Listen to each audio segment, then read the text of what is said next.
Hey son, I wanted to talk to you. I know religion's important and all, but I think you might be taking it a...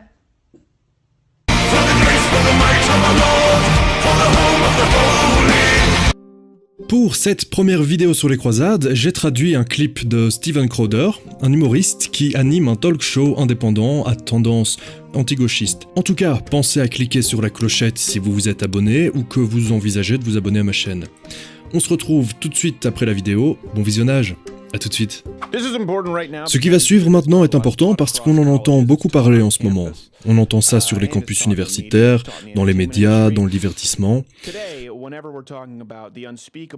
De nos jours, lorsqu'on parle des actes immondes commis au nom de l'islam de par le monde, qu'est-ce qu'on entend comme réponse ?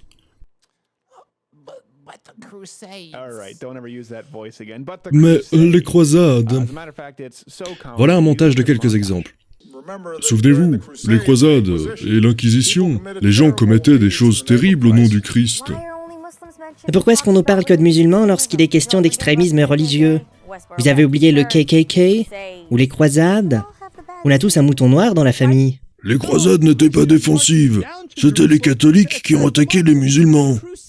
Les croisades et l'Inquisition et blablabla. Ce mec est juste une fiotte de toute façon.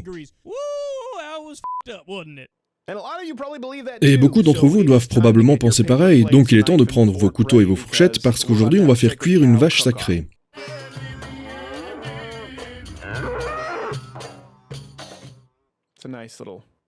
Chouette petite illustration, on va recevoir des tas de lettres d'insultes.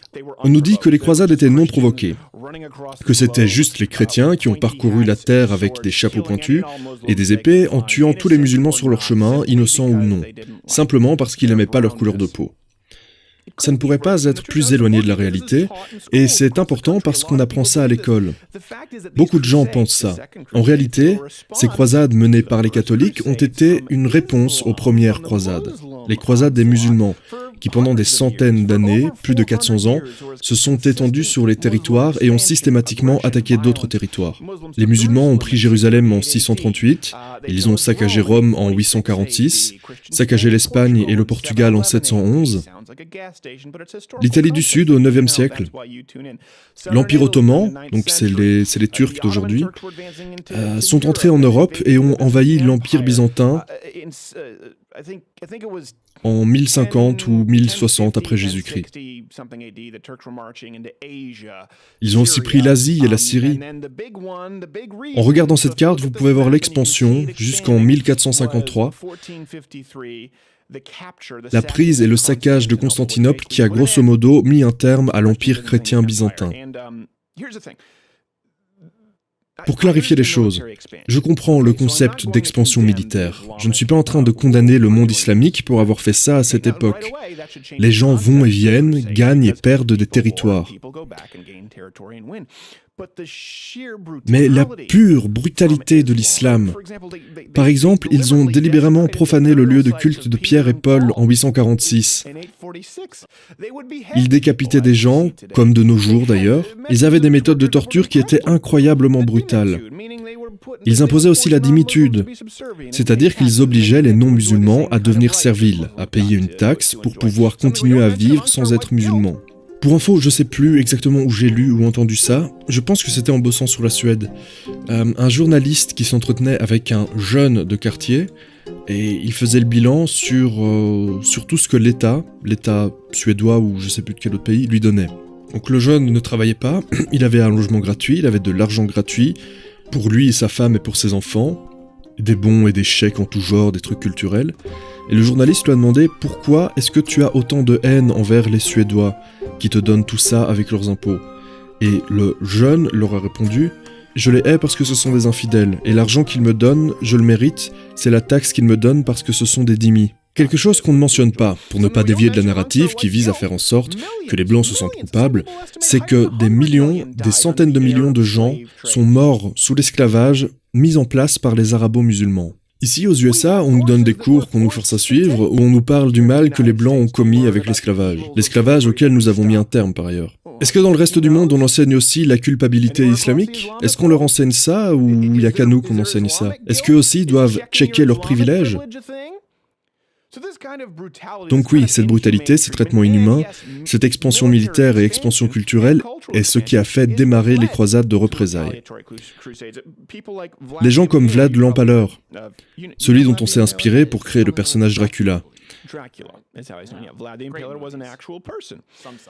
C'est un peu un sadique, je vous l'accorde. Il est devenu brutal précisément parce qu'il a été fait prisonnier et a vu les traitements inhumains que pratiquait l'Empire islamique. Il est peut-être allé un peu trop loin en empalant les gens et en buvant leur sang, selon certaines sources, mais au moins ils ont compris la leçon, ils ont reçu le message. Donc, à cette époque, le pape avança l'idée d'une croisade chrétienne en donnant la permission de tuer les gens qui n'étaient pas chrétiens, parce qu'ils étaient face à l'extinction potentielle de leur culture, de leur mode de vie, au profit de ceux qu'ils percevaient comme barbares à l'époque. Et ces croisades de l'époque cochent les cases des critères qui définissent les principes de la clause d'une guerre légitime. Historiquement, ils remplissaient les critères nécessaires. C'est important de le préciser. Ok, alors un autre mensonge qu'on entend souvent serait de dire que les croisades seraient une source de haine actuelle des musulmans envers les Occidentaux.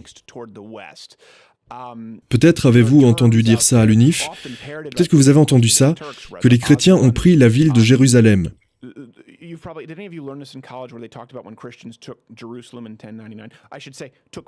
Non, ils ont repris la ville de Jérusalem. Pas pris, mais repris, c'est différent. D'ailleurs, voilà ce qu'on apprend à l'école en France. Un des repères historiques du programme de cours de 5e française. Voilà, c'est exactement ça. Soit, après le 11 septembre, c'est important de préciser le 11 septembre parce que le contexte est important. Donc après le 11 septembre, Bill Clinton a fait une déclaration en essayant de montrer son progressisme et sa tolérance envers les terroristes. Bill Clinton a dit « Ceux d'entre nous qui viennent de différentes souches européennes ne sont pas innocents.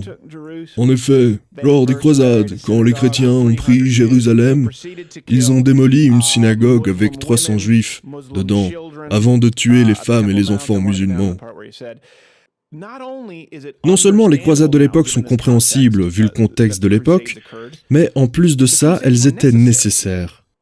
Il fallait qu'elles se produisent. Je ne suis pas en train d'approuver les meurtres d'innocents. Mais les croisades, en tant que réponse militaire et culturelle, devaient se produire. Devaient se produire pour mettre un terme à ce genre de comportement barbare qu'on voit toujours aujourd'hui dans la culture islamique. Partout où l'Empire islamique a pu s'étendre, on voit des comportements barbares. Parlons du génocide arménien, où des centaines de milliers d'innocents ont été torturés puis tués. Des milliers de jeunes filles chrétiennes ont été crucifiées. Il continue encore de nos jours la décapitation dans le monde islamique. Et je ne parle pas uniquement de l'État islamique, mais des endroits comme l'Arabie Saoudite. Dans certains endroits du monde islamique, ils ont accès à la technologie. On les considère comme faisant partie du nouveau monde. Mais des décapitations ont lieu dans des stades de foot pour exciter la foule. Nous, on a droit au nichon de Beyoncé, et eux, ils ont droit à une tête coupée qu'ils utilisent comme ballon de foot. Alors je tiens à préciser qu'en Arabie Saoudite, les décapitations n'ont pas lieu dans des stades de foot. Il dit ça comme comparaison humoristique. Par contre, il me semble qu'en Somalie, ils pratiquent parfois la lapidation au milieu d'un stade. Tout ce que je veux dire, c'est que les raisons pour lesquelles les croisades ont eu lieu, c'était pour stopper ce genre de comportement qui nous choque chaque jour quand on lit les nouvelles du monde islamique. Parce que, devinez quoi, le monde entier était sur le point de devenir entièrement islamique. Encore de nos jours, l'État islamique et d'autres organisations du même style sont toujours en train de forcer les non-musulmans à être des dhimmis, à les faire payer des taxes et à violer les droits de l'homme les plus basiques. En conclusion, à chaque fois que l'islam a eu l'opportunité de s'installer, en contraste avec le reste du monde moderne, le reste de la civilisation occidentale, l'Europe, les États-Unis, eh bien, le monde islamique, qui a eu l'opportunité de se civiliser, malgré le fait qu'ils ont eu plus de temps pour le faire, ça ne s'améliore pas, il ne progresse pas. À tous les coups, ça empire. Ça empire. Et c'est ce qui se passait avant les croisades, avec les croisades islamiques. Le monde serait devenu islamique. Les gauchistes aiment utiliser cet argument. Bon, les chrétiens ont parcouru du chemin, mais si on les compare avec les croisades, ils étaient plutôt barbares à l'époque. Et certains musulmans, ils sont dans cette même mentalité que les croisés, donc il faut juste leur laisser un peu plus de temps. Non, les chrétiens avant les croisades étaient vachement plus civilisés.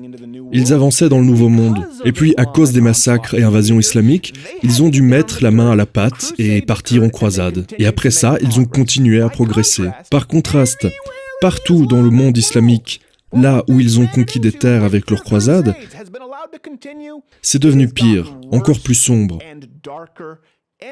Alors si tu es un progressiste et que tu ressens le besoin d'aller les aider,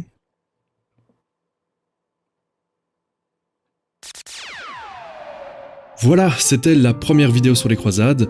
J'en sors une deuxième dans le courant de la semaine, normalement, ou peut-être le week-end prochain, ça dépend. D'ici là, prenez soin de vous, prenez soin de vos proches, et un immense merci à tous les tipeurs. Je pense que vous vous doutez tous que mes vidéos ne sont pas monétisées à cause principalement des sujets que je traite. Mais l'aspect positif, c'est que je peux caler les musiques que je veux dans mes vidéos. Alors cette musique, mes amis, cette musique, elle est pour vous, les tipeurs. À bientôt. Ciao, ciao. Yo, listen up, here's the story about a little guy that lives in a blue world. And all day and all night and everything he sees is just blue. Like him, inside and outside. Blue his house with a blue little window and a blue Corvette. And everything is blue for him and himself and everybody around. Cause he ain't got nobody to listen. I'm blue, I've been deed, I've been died, I've been deed, I've been